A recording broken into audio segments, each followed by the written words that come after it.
Hello, everybody, wherever you are in the world. Thank you so much for joining us.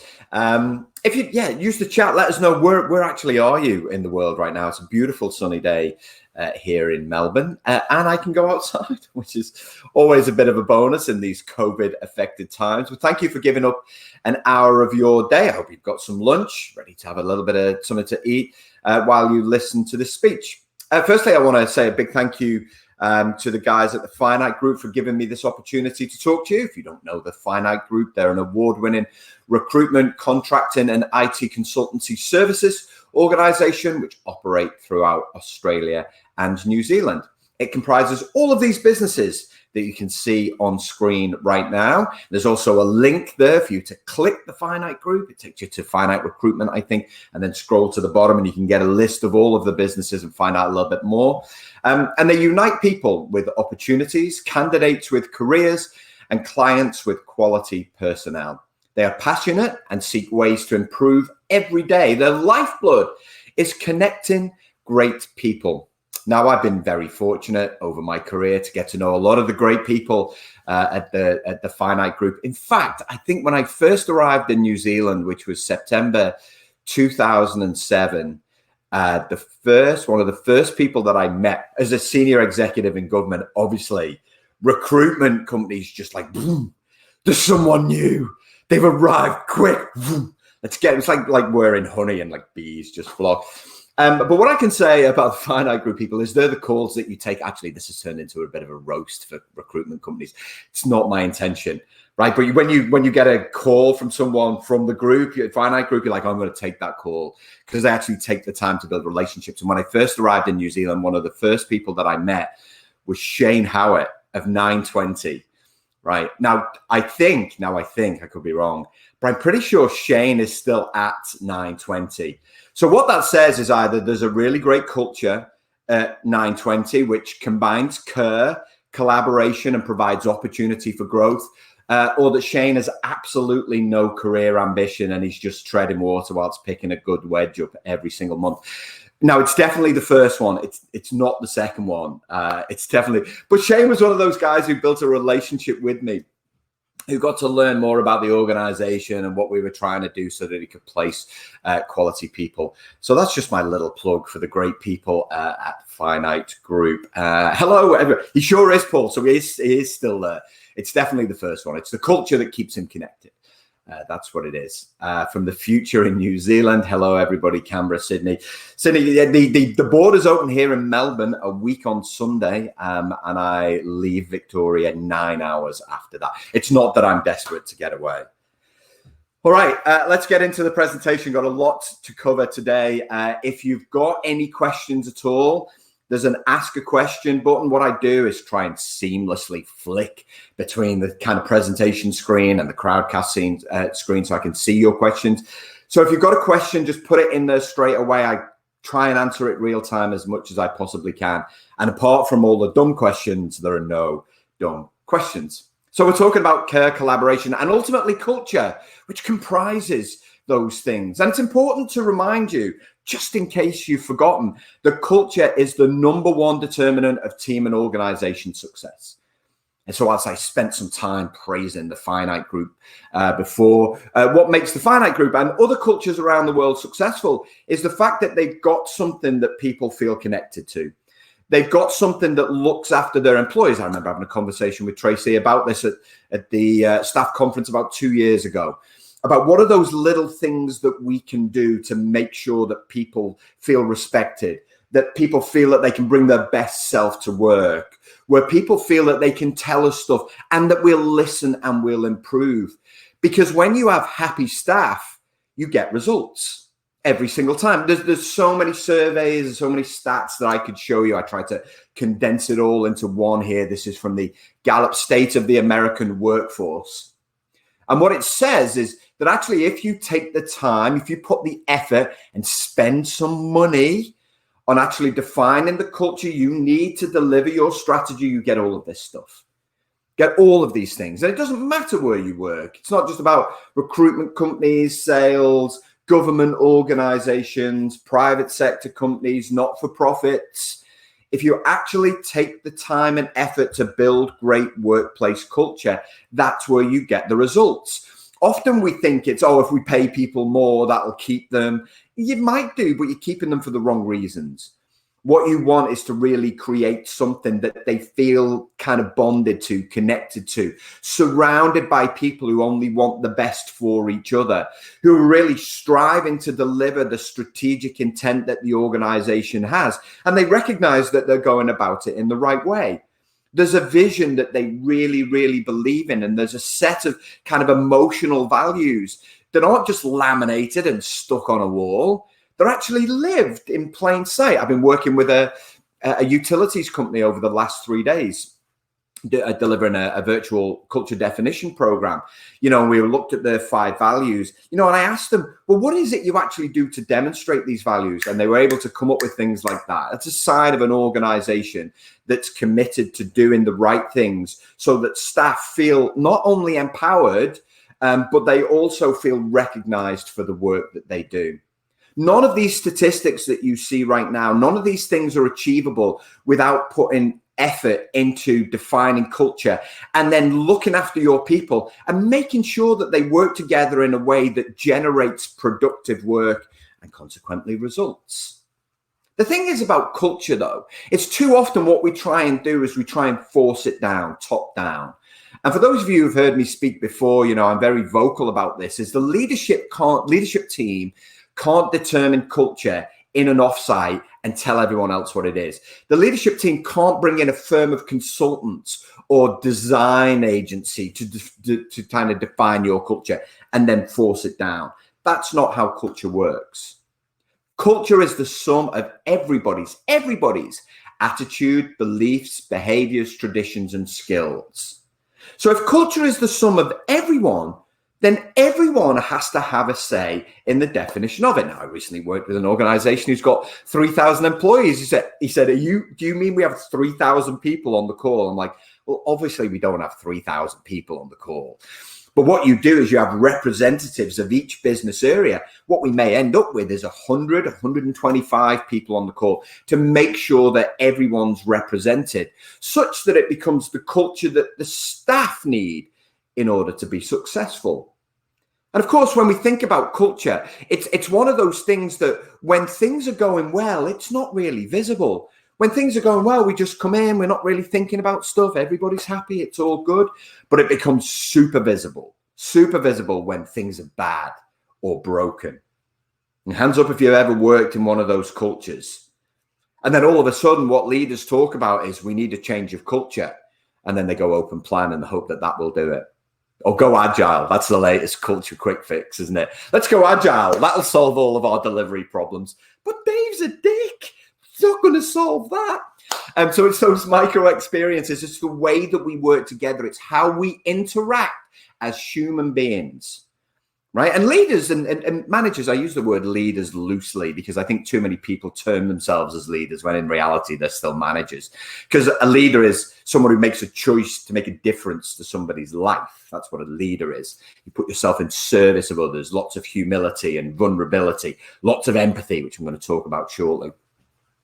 And I think, you know, more often than not, what they don't do is think about their actions. They don't think about their behaviors. You know, we had so many culture scandals hit the press these days, which is great. And I hope it brings about lasting change. We had the CEO of Australia Post who resigned recently because she bought people Cartier watches.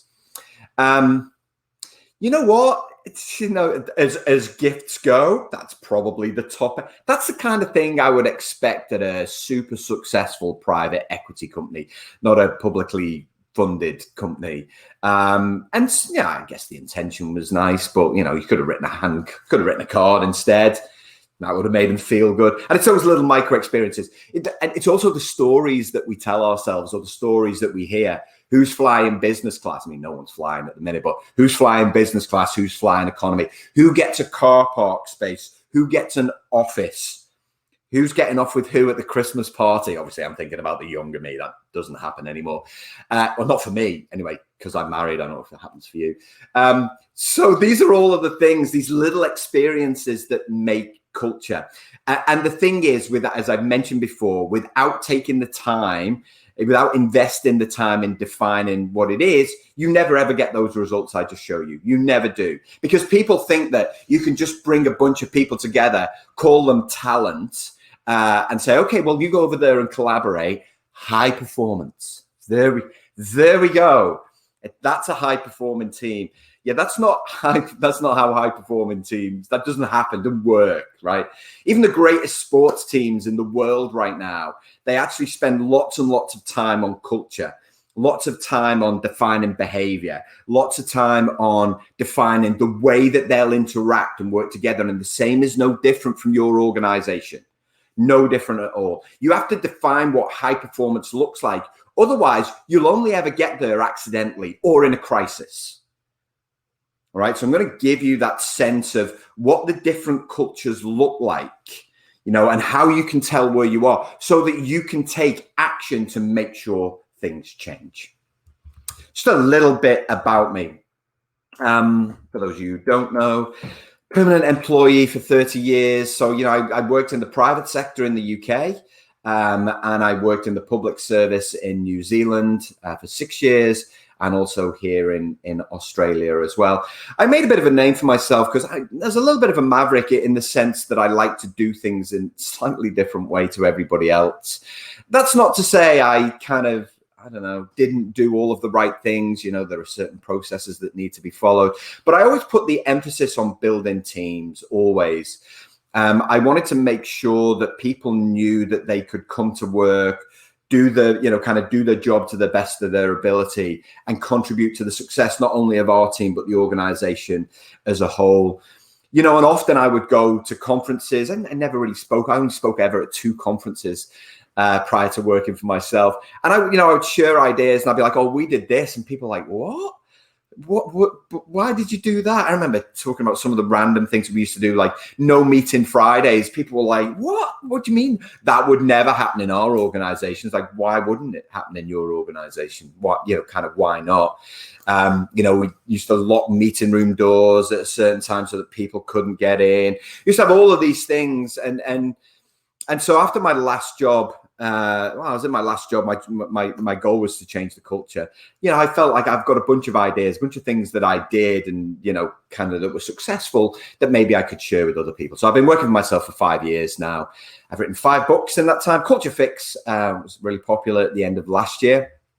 And Culture Hacks is out February next year. But actually, I've just found out, share this with you on the download, that I actually get 1,000 copies next week. So we're going to start selling those early. So if we're not connected on LinkedIn, connect on LinkedIn, follow on LinkedIn. I'll put the details up if you're interested in getting an early copy.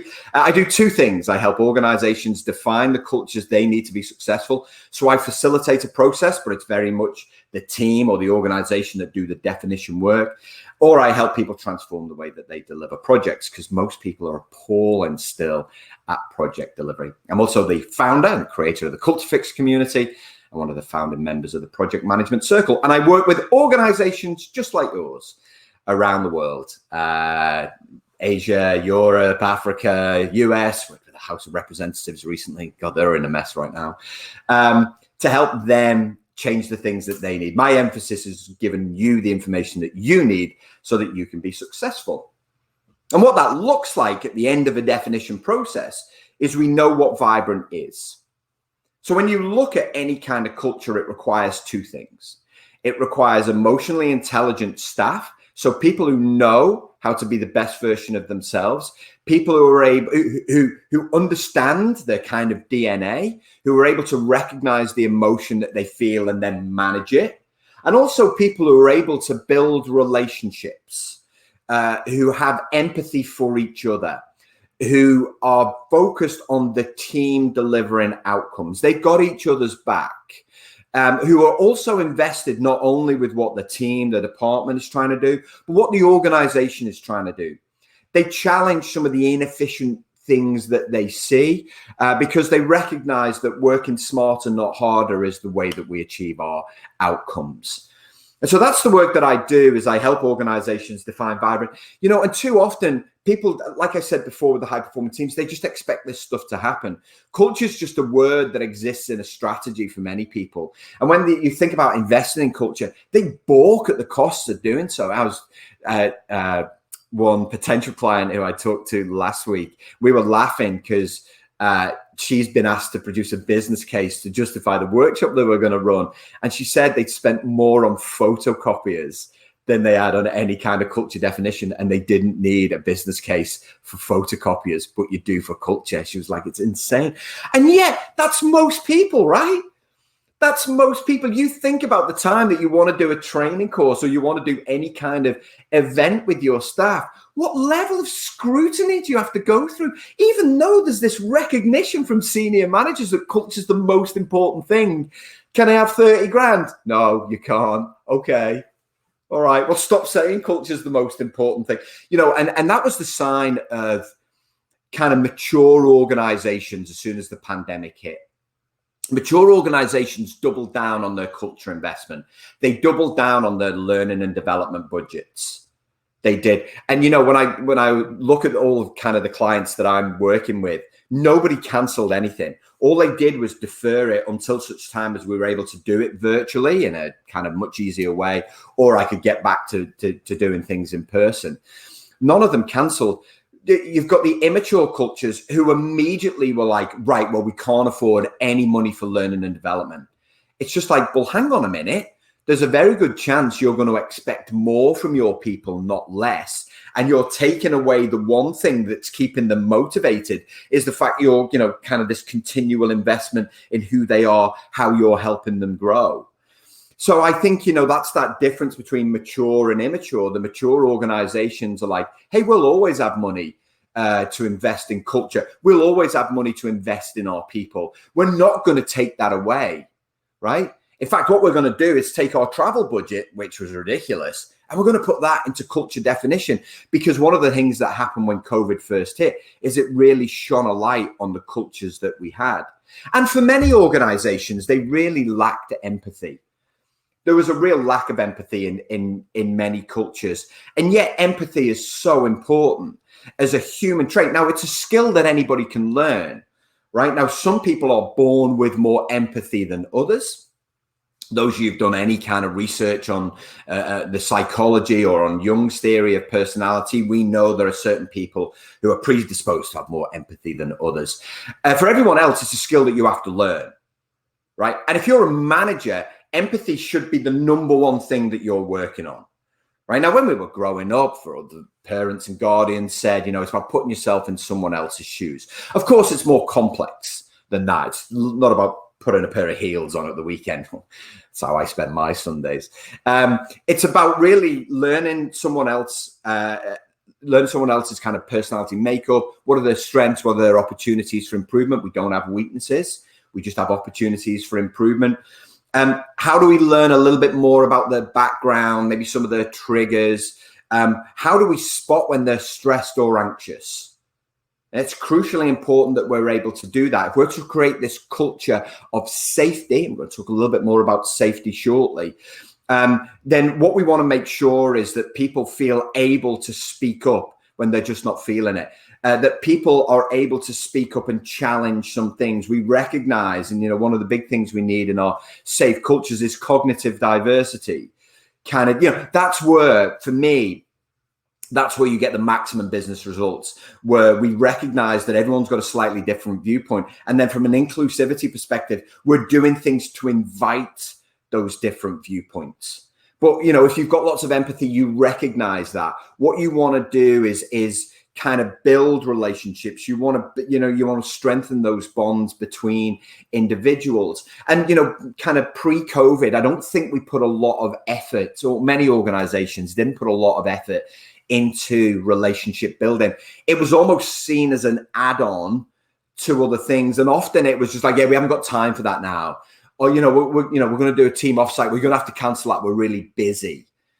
Right. And, kind of often it's the emotional intelligence, it's culture that always suffers under this kind of blanket of busy that we've created for ourselves. So what does empathy look like? Well, In practice, it's literally is about taking time to build relationships. It's recognizing the importance of that.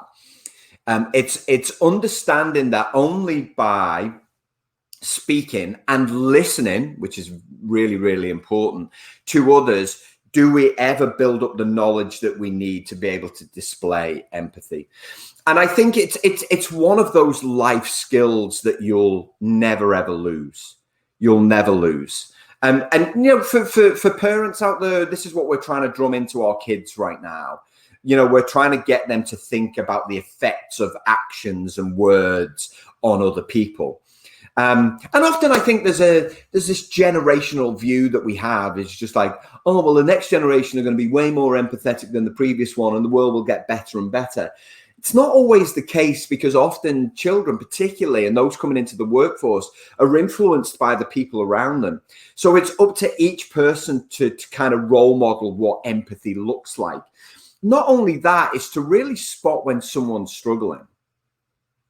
And, mental health has been a big issue during COVID, but it was a big issue before COVID. It was a huge issue before COVID, but we were shut off to it. Most of our cultures didn't really want to recognize it. Now they are. Now they're saying, "Are you okay?" Like, we have to have a day to remind people to be empathetic and to help spot. Like, every day should be "Are you okay?" day. Every single day. If you're a manager, you should be looking for the signs, looking for the cues. We should be making sure that people have got the support they need to be able to bring their best selves to work. And when they're not able to, for whatever reason, they've got someone independent that they can talk to. That's what empathy looks like. Empathy also is in helping someone to create routines. Probably around May, I spoke to 2 or 3 organizations that had lots of empathy for their staff, but productivity had suffered as a result, which I'm going to come to shortly, because too much empathy can be a bad thing. But productivity had suffered. And I said, okay, from a management perspective, what advice, what guidance have you given around kind of disciplines that people need to have, or routines they need to have?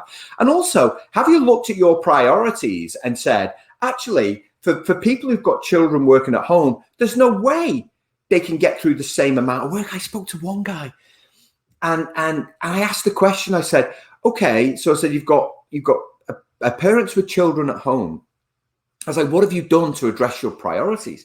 And he said, we haven't done anything, because what we're expecting is that people will work around when their children are kind of, need attention.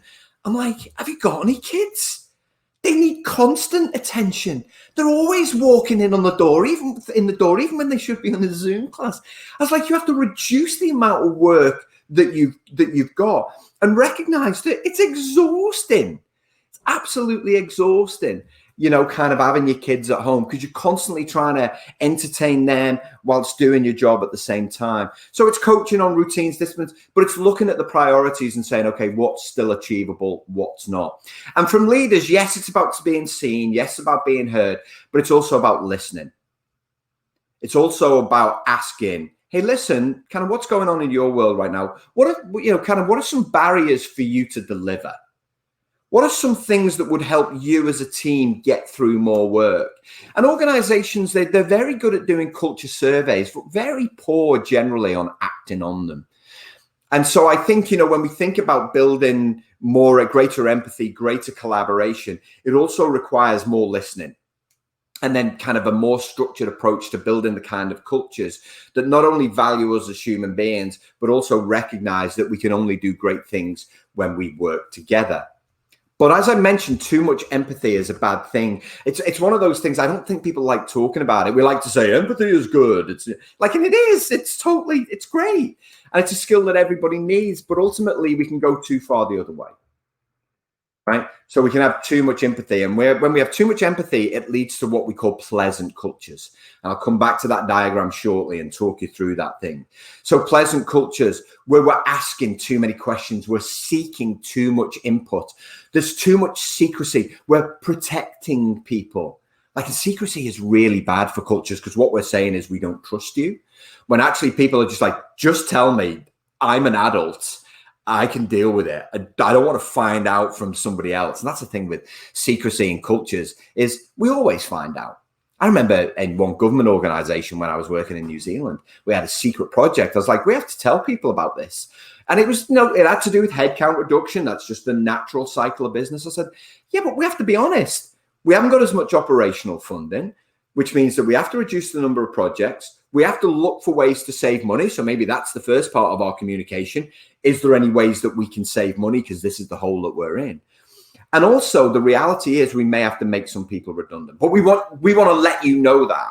We don't want you to find out accidentally, and so after a whole bunch of constructive discussions, we decided to do that. And we actually put the emphasis on workshopping ideas that can save money. And, at the start of the process, we were looking at maybe having to reduce headcount by 10 people. We ended up doing it by reducing it by 2 because of the staff. And it was natural attrition, which was great. We just didn't replace people because the staff came up with so many cost-saving ideas. It's fabulous. But too much empathy can be a bad thing. And I think for you as an individual is you kind of have to be aware is there is a line. Now, what happens is with the empathy line is sometimes we just crack it, right? It's like, oh, pull yourself together. Oh, be positive. Oh, stop being so negative. Like that's where the line is. You've stepped over the line there and you've lost control of your emotion, which is bad. What you want to do, instead of going over that line, at the end of a conversation, you need to say, okay, well, what action can you take? Because ultimately what will happen is you'll just become an emotional sponge. And people will just lump all of their problems on you and expect you to solve them rather than turning it 360 and say, hey, okay, I understand that's the way you feel, but what action can you take now to actually take control of this situation? And many, many cultures become paralyzed by negativity when it's pleasant. So empathy, crucially important. There is a line. And I think regardless of whether we're in a pandemic or not, certainly what we're looking for from our senior managers is lots of empathy, lots of relationship building, and an understanding there's a way to motivate people if we want to deliver results. And the way to do that is to really encourage kind of those enhanced ways of working together. Now, tons of surveys out there that say this kind of thing. 94%. I'd love to know who the 6% are. I'd love to know those people. It's like, oh, we're just doing a survey on collaboration. Would you agree with the statement that collaboration is critical to success? Yeah, nah. We put everything down. Yeah, nah. So Kiwi. Yeah, no. We put everything on the individual. It's not. It's like, but you realize that throughout evolution, everything we've achieved as humans has been done together, right? You understand that? Yeah, it's still not that important for us. Yeah, that's something other cultures do. We don't do that. Okay, see you later. 94%, right? So that's not surprising, right? Like, yeah, well, it should be 100%, but I get it. Yeah, it's collaboration is critical to success. Only 6%. That's pretty surprising. So they know it's important, but they're doing feck all about it. Absolutely nothing. They're taking their high-performing teams create themselves approach. Absolutely ridiculous. We still believe that we can throw a bunch of people together, write their names on a structure chart and go, there we go. Collaborate. The latest one is implementing Microsoft Teams and saying, there you go, you've got Teams. That's going to help you collaborate. Not really. Not unless you train up people on how to use it. Not unless you recognize that it's an aid to collaboration, not the collaboration itself. And not unless you kind of write down some rules of engagement. I call them principles, collaboration principles in my workshops, we call them. Some principles of collaboration so people know when to use the tool, when to do a video call, like, because we've all got Zoom fatigue right now, right? We're just like, oh God, not another video call. Oh, please. Is it cameras on or is it cameras off? Is it clothes on or clothes off? I don't know. With some organizations, it's hard to tell. We have to have those rules. And not only that, we have to agree how we're going to work together. And Google did lots and lots of research on this in about two and a bit years ago now. They did this big rework survey and they looked at collaboration across like 20,000 teams. They found, by the way, just as a side, they found that the number one factor in great teams is psychological safety. And psychological safety is taking the time to define the culture that you need, taking the time to define that sense of belonging, and then holding each other to account to it, right? Too many organizations, I think, suffer brilliant jerks, but that's their fault for not dealing with it. Actually, it's managers' fault for not dealing with it. Not that it's a blame game, but, you know, it's one of those things that you really do need to address, because brilliant jerks, whilst they're brilliant at their job, undermine the safety of our cultures, and it's something that needs to be addressed. This is a quote from that Google Working Together Better survey that they did. This is 2015, which then spawned the rework in 2017. Who is on a team matters less than how they interact, right? Who would agree with that? I know I would agree with that. When I think back to my kind of working days, when I think, you know, when I first started working as a bank teller, age 17, I knew nothing. And I knew that the environment was different when different people were on the counter, were on that kind of front line. It was different. And we have different levels of camaraderie. There was an office behind us where we used to count money. It was called a counting house. Awesome culture in there. Awesome. Different people from different backgrounds, each with different challenges. And yet when we came together, we got the job done, and it was great because we kind of had some ground rules about the way that we would work together. We said, here's a bunch of things that we will do, and here's a bunch of things that we won't do. And so this is what collaboration isn't. It's not back-to-back meetings. Don't even get me started on back-to-back. The last thing we did back-to-back was shoot each other as humans. And I swear to God, that's preferable sometimes than some of these back-to-back meetings. And of course, you could and you should create the culture of your own team that pushes back on this stuff. I did all of these things I did in government. I got rid of all of these things when I was in government jobs.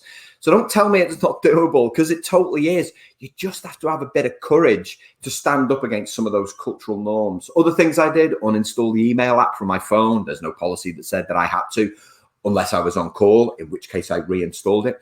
Didn't take my phone into meeting and wouldn't let people check their phones in meeting. As soon as someone checked their phone in a meeting, I'd call them out straight away. Meetings started on time. They ended on time. They were 20 minutes or 40 minutes, not 30 minutes or 60 minutes, because that's lazy. We removed the number of people who had to sign a document, because usually there's one person who's accountable, but we had like 20, 30 people signing a document. Oh, I'm not doing that. Yes, we may have a consultation period so everyone can get their say, but they only get 3 days to do it. And if they don't prioritize it, they lose their chance to have a say. Oh, people were up in arms initially. Well, you didn't give me enough time. Well, I gave you 3 to 5 working days. That's plenty of time. If you're not prioritizing your workday, that's not my problem. Of course, as soon as people understood that that was the way that we were going to work, they changed. And all of a sudden, everyone was like, what are you doing over there? How did you manage to get that signed off in 3 days? So it's like, well, we just got a different culture than the rest of the organization. Hey, listen, we're still living the values. We're still focused on the vision. We've just agreed that we're going to do things differently because we want to be productive. We want to go home at the end of our working week and go, we killed it this week. We smashed it. We want to be able to go for a drink on a Friday and look back at the week and kind of celebrate the successes that we had. That's what we wanted to do. We wanted to kind of push back on some of those norms that are being forced on you, but then you just let them happen. So it's not long emails. Don't even get me started. Like, no one even reads long emails. People who copy like 1,000 people into emails and think, oh, well, I've informed all of them. No, you haven't. Nobody's reading them. You're writing those emails for no one. Actually, you're writing them for yourself to cover your arse, if we're being honest. Create an audit trail of information. But collaboration is like, it's not those things, but it is these things, right? It's that sense of belonging, we're not just saying we're all in it together. Actually, we mean it, right? Remember early COVID when people are like, we're all in this together, and they're taking a picture of themselves by their pool. I'm like, yeah, we're not in it together. I'm not sat by a pool. I'm scrabbling around there trying to make ends meet. You seem to be doing all right. We're not in that together. So it's a sense of belonging. It's that we've created this. We define this. This is ours. We did this. Now, let's hold each other to it. Not only that, let's make sure that we're not so fixed rigidly on something that we're not open to smarter ways of doing things. Because there's always a better way to do things. We just haven't found out what that is yet. We include everyone. in the conversation that needs to be included at that time. We don't include everyone, just everyone who's needed at that particular time on that particular thing. And if someone's not there, then someone else will take responsibility for it, because they know that that's what great collaboration is. It's not about Colin doing his job all of the time, although I've got to bring it every day. That was our last presentation. If you haven't got that last presentation, contact the great people at Finite Group who will send you a copy of that. You've still got to bring it, right? You've got to show up every day. You've got to have the right attitude. You've got to make sure you procrastinate short periods throughout the day so you can continue to keep this fresh and keep working. What we don't want is getting to 3 o'clock in the afternoon and you're checking your Instagram feed on the toilet.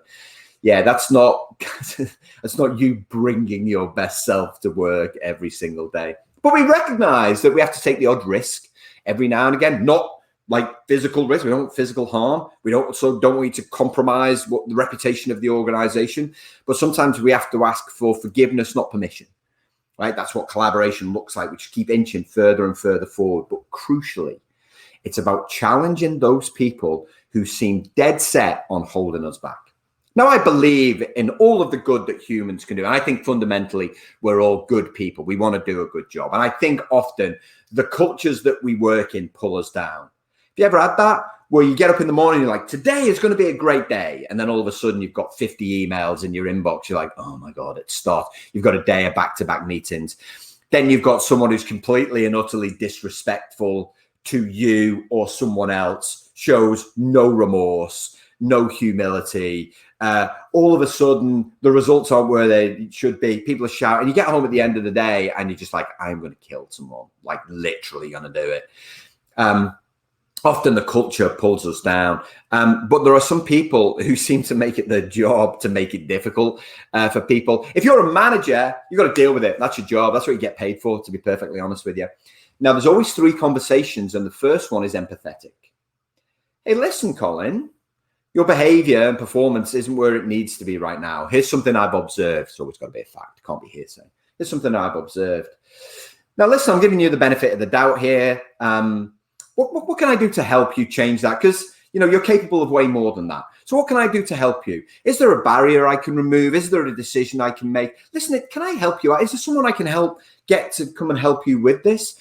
Because if we don't all behave in the way that we've agreed, and if we don't all perform to the kind of, you know, what's expected of us, then as a team, make it about the team, not you. As a team, we're not going to be able to achieve our goals. That's your first conversation, empathy out. By the second conversation, you're still being highly emotionally intelligent, but you're being a little bit more direct to let them know that, hey, this can't stand. Everyone here is doing their job. These are the behaviors that we agreed. You're not demonstrating these. In fact, you're being disruptive, and that's not cool. All right, so you're going to tailor your language to the personality that you're talking to. And you're going to let them know that the third conversation, there's a person from the people team in the office. Now, you don't want that, and I don't want that, because then there's a process that you're in and we have to follow. And it's my job as a manager to make sure that we do that, because we've got standards around behavior and performance, and everyone's in this together. It's still about the team. All right. And if you carry on doing it, then they're in the process. And if you work for a people team, it's your job to make sure that process is followed and those people are removed, because we can't allow those people to hold us back. And yet we do. And we make excuses for them. We really, really do. So that's not something that you can do going forward. And that's what great collaboration looks like, is kind of managing those people. And it's absolutely worth the effort to do all of this stuff and create this agreement. As I said, that's where success lives, is when we take the time to say, hey, let's get to know each other. That's a good start, because only then can we get the best out of each other. Then let's agree how this is going to work. It doesn't matter whether it's a project, whether it's a team, whether it's a department, whether it's an organization. You have to define culture at all of these levels, because they're all connected. All of them are connected. What we don't want to do is to create something that's disconnected from something else. All right. And to answer Andrew's question, when does not trying to achieve harmony become negative for collaboration? Because what harmony does, Andrew, is it tries to seek agreement from everybody, and you just can't achieve that. In great collaboration, you can't please everybody. If you're striving for happiness, everyone to be happy with a decision, then your culture will ultimately fail and you won't achieve your results. It's so you can't please all of the people all of the time, but all you can do is demonstrate balanced decision making based on input from the right people, not all of the people, the right people at the right time in order to keep moving forward. And then you can back that up with facts. We're going this way because, and it can never be, we're going this way because I'm the boss and I'm telling you that's the way we're going. All right, you have to take on board all of those kind of inputs from people. You know, and Amazon, not one of the most productive cultures in the world. Listen, it's got its own nuances. Of course it has. But as a business, been highly successful, highly innovative. It's all built in. But they take the time every year to define their culture. Same with other organizations. Netflix, Cisco was voted the #1 culture in Australia. Take the time every single year to define their culture. I've spoken at 5 of their global events. Every time they have their senior leaders stand up and they talk about the things in their culture, and their employees are applauding because they know it's all true. It's not lip service. They're providing those conditions for people to do their best work. So what does creating this culture of care and collaboration looks like? Well, the culture makers do all of the things in the top right. They recognize that in order to have a culture of success, it needs the input of more people, most people, and it takes time. So whilst we can define, we can work with your organization and we can define your culture virtually over 3 days, it's going to take between 3 to 6 months for you to start seeing any real change, providing you hold each other to account. And then at 9 months, you've really started to kind of uptick on where you need the culture to be, and you're seeing it in the results. All right, you're seeing it in the results. So staff defining the culture, emotional intelligence training. So what we're going to do is we're going to shine a light on you, bit of a mirror conversation. This is where personality profiles come in useful to sort of say, this is who you are. This is what your DNA is all about. And here's what you have to work on in order to become a more rounded employee that can contribute. Actively managing poor performance and behaviors and recognizing that culture is continuous. It's not just about. Have you ever been on like an offsite for a day, and at the end of it you're like, boom, awesome, we're gonna be successful everywhere, and then like the next week everyone's just gone back to the way that they used to work, and you're like, remember that day? Wasn't it awesome? Ooh, remember the lunch? Ooh. We did, because there's no kind of continual program. I have these year-long programs. We do something every month. We create a culture club to continually challenge some of those cultural norms in order to get better. Now, people love their quick fixes, visible values reinforcement. Yeah, that's good. I like seeing that. Culture field trips are good for getting ideas. However, when you try and implement them as they've been implemented in other organizations, it doesn't work. People love going on Scandinavian field trips to Spotify and then come back and go, we're going to tribe squads and neighborhoods. And then 6 months later, it didn't work for us. Well, yeah, it didn't, because you're not Spotify. Duh. Engagement surveys are good because we want everyone's opinion. But if we don't do anything with that, not going to work. The pleasers love to send everyone on the latest training course. It's all right. Innovation hubs. Innovation lives inside everyone, not inside a hub with special people in. Rebranding, it's very superficial. Yeah, you've got a great logo, but if people are still behaving like dickheads, then the best logo in the world won't change the culture. Process redesign is good to a point, but ultimately process is about human behavior. So it's good to a point. And then there's the pretenders, the people who don't care at all. They pay lip service to it. It's in the strategy, but they'll never spend any money on it. Never. Or the senior managers will tell you what it is. This is our culture. And if you don't work this way, then maybe it's not for you. Restructures are important, right? They're a natural cycle of business, but they don't deliver culture change, right? They deliver personnel change and team name change, telling people that they have to change. If you don't change, yeah. So how does that map on? So I talked about this culture quadrant at the start. So this is the thing I'm going to finish with. And if you can see, there's a poll at the bottom of the screen there. And as I go through this, I'm interested in where you believe your culture is right now. Right now, if you're like, oh, it's a little bit pleasant, it's a little bit combatant, it's pleasant because you can't even pick one. All right.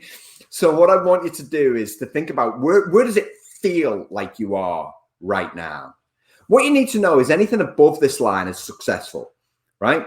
Anything above this line is where results happen. Anything below this line, no results live there. So I'm going to walk through each of these, all right? So don't jump the gun with your vote just yet. Just, kind of bear it in mind. So we'll start with stagnant.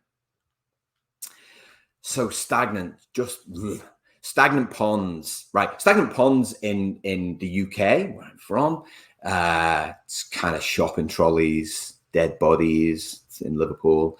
In Australia, it's like snakes and spiders. It's just like the worst. Stagnant ponds. Where it's quiet. So where all the cameras are off on Zoom. Stagnant cultures, right? No one wants to be seen, like nobody. Staff are unapproachable. Brilliant jerks. Often live in stagnant and combatant cultures. They're just focused on themselves. This is what I've got to do. Patch protection. Have you ever heard that? Patch protection lives in stagnant cultures. There's no consequence. There's no consequence for poor performance. There's no consequence for poor behavior. We have an aversion to any kind of change. That won't work here. We've tried it before. It won't work here. Or just like nothing. Stagnant cultures is where people never respond to emails. People never return calls. People never, ever respond to meeting requests. And so you've invited a bunch of people, although often people are lazy with their meeting requests, right? That's that pleasant culture. I found a space in everybody's diary. I hope they turn up. Like, no, they're not going to do that. So stagnant cultures are really, really bad, but almost as bad, not as bad, but almost as bad as pleasant cultures. Oh, isn't everything amazing? Oh, we're amazing. Oh, get his input and her input. We need everyone's before we can approve it. It needs everyone's signature. Like real low productivity. No, it's good in the sense of people being a good human being, right? And we want good humans, right? It's better than stagnant culture. So there's loads of good intent. There's lots of empathy, too much empathy. There's lots of listening, which is nice. We are concerned about people's mental health. That's good. That's good. We want that. There's also lots of blind optimism. There's lots of people convincing themselves that things can get done, or else they're afraid, or else they just don't want to speak up. Now, combatant cultures is where people are afraid to speak up. That's different. But in pleasant cultures, they just don't want to speak up. Oh, I'm a bit shy. I don't like saying that. Like people don't want to step outside their comfort zone and go, yeah, I disagree. Right? That's where that's what happens in vibrant cultures. People step outside their comfort zone. Pleasant cultures, lots of passive aggressive emails, right? Often on a Friday at 4:00. I used to call it the Friday dump. I used to joke with my own management team, like, here it comes. Like early on when we did our culture definition, I was like, one of the things I want to get rid of is the Friday dump. Getting those emails at 4:00. I haven't finished this, but I will. And then you try and phone them and they don't answer the call. And then they email you again. Sorry, I missed your call. I'm like, come on, pick up the phone, speak to me, a bit of courage. Low productivity in pleasant cultures because we're that busy striving for harmony. Or we're that busy trying to please people that we've lost sense of what we can actually achieve. Now, many organization cultures are pleasant because they promise too much and deliver little. Like, anytime I work with an organization on their project management, often I'm like, oh, send me a list of your projects. Be interesting to, get a sense of what you're working on. How many project managers have you got now? 10. Okay. Why have you got 150 projects on this year? Well, we did 150 last year. Did you? Well, no, we only did 42, but we had 150. So we need to catch up. Yeah. Well, no, you can only do 40. If you only did 42 last year, I guarantee you almost killed 2 people along the way. So you can only actually do 40. Oh, well, we promised the government, we promised the mayor that we do, or whatever it is. Pleasant cultures. Obviously, once you get above the line, you've got greater engagement. And, as a public servant for almost 8 years, I saw a lot of combatant cultures. So a lot of people who knew the things that we were doing were for the public good and believed wholeheartedly in them. Right. And that's a good thing, right? The passion for doing things. They just went about it in completely the wrong way. Lots of poor behavior. Lots of people who've been there for 20 years telling you that things aren't going to change. Telling you that oh my God, how many times did I hear, oh, we've seen people like you before, you last 6 months and then you go. I'm like, no, trust me, I'm sticking around. I was like, and here's what's going to happen is we're going to change some of that attitude that you have and the mindset that you have. And we're going to work better together. How does that sound? Well, we've seen people like you before. We've heard stuff like that before. Nothing ever changed. Like lots of gossip in combatant cultures. A lot of people talking destructively behind people's back. And you do that. Everybody's done that at some stage. It's horrible. One of the most destructive things you can do to another human being is talk behind their back. Listen, if you haven't got the courage to say it to their face, just don't say it at all. Right? Lots of people in combatant cultures telling you how busy they are. I did 80 hours a week this week. Okay, so you crap up prioritizing your work. Thanks for letting me know. And was it really work? Attending a meeting. It's not productive, is it? It's just you going to a meeting. Lots of power and authority. Lots of people telling you. Lots of people using people's names as a way against things. The CEO has said, if that doesn't happen by Friday, right? Combatant cultures, stress, anxiety, mental health problems, bullying, all of the isms happen in combatant cultures, and they need to be stamped down on immediately if you've ever got a chance of becoming vibrant. And in vibrant cultures, this is where we agree the vision. This is where we agree the behaviors. This is where we agree the principles of how we'll work together. We celebrate success. There's social interaction, not social separation. There's laughter. There's recognition of the behaviors that are being demonstrated and reward. We've got subcultures who understand that they have to define their team, but they have to work well with others. We get silos in combatant cultures, different people doing things in different ways, and never the twain shall meet. In vibrant cultures, we believe that anything is possible, anything. And we look for ways to remove the barriers to doing productive work. We challenge some of those cultural norms. We challenge those people who are working against us. And we say, that's not what we're trying to do here. That's not what we're trying to achieve here. What we expect of you is these behaviors. We expect courage. We expect resilience. We expect creativity, wherever you are right now. And this is the way that we'll work together. We use these tools to support collaboration, but we welcome different people's opinions. We showcase what we do to seek people's feedback so that we can improve and get better. They make their failure visible because they recognize that within failure, there's tons of learning opportunity. They don't celebrate failure. They're not trying to deliberately fail, but they're looking for those opportunities to get better. These are the organizations that don't wait till the end of a project and produce a lessons learned report. I can't believe some organizations still doing that. You're learning lessons all the way through the project. They should be they should be made public immediately when they happen. You don't wait till the end and then produce a report. But Prince 2 introduced it, so everyone thought they should follow it. Nonsense. So vibrant cultures, that's where you want to be. This image is actually from a vibrant culture. This is Zappos in Vegas. I was there this time last year. Spent 3 days with those guys. Or just a fabulous culture. I don't know what that guy's doing on the front row with his finger. But they're a fabulous culture where people feel empowered when they walk through the door. They're trusted to do their job.